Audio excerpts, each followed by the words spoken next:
Ika-4 na kabanata. Ang pagsamba sa langit. Pagkatapos nito, nakita kong nabuksan ang pinto sa langit, at narinig kong muli ang tinig na parang trumpeta. Sinabi niya, "Umakyat ka rito at ipapakita ko sa iyo ang mga mangyayari sa hinaharap." Bigla na lang akong napuspos ng banal na espiritu. At nakita ko roon sa langit ang isang trono na may nakaupo na nagniningning, tulad ng mamahaling mga batong jasper at cornalina. At nakapaikot sa trono ang bahagharing kakulay ng batong esmeralda. Nakapaligid sa trono ang 24 pang trono, kung saan nakaupo ang 24 na namumuno na nakaputi, at may mga koronang ginto. Mula sa trono'y kumikidlat, kumukulog, at may umuugong.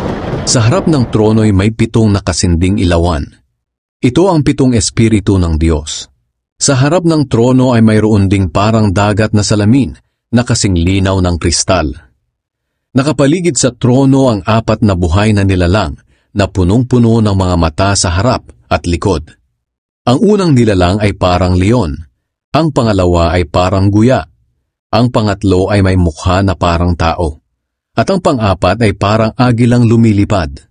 3 ang mga pakpak nila at punong-puno ng mata ang buong katawan.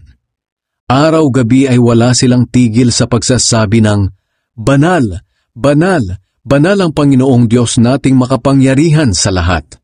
Siya ang Diyos noon, ngayon at sa hinaharap."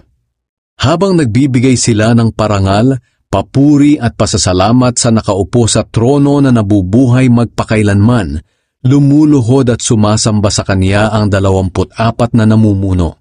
Iniaalay nila ang mga korona nila sa harap ng trono at sinasabi, "Karapat-dapat po kayo, Panginoon naming Diyos, na tumanggap ng parangal, papuri at kapangyarihan, dahil kayo ang lumikha sa lahat ng bagay, at ginawa ninyo ang mga ito ayon sa inyong kagustuhan."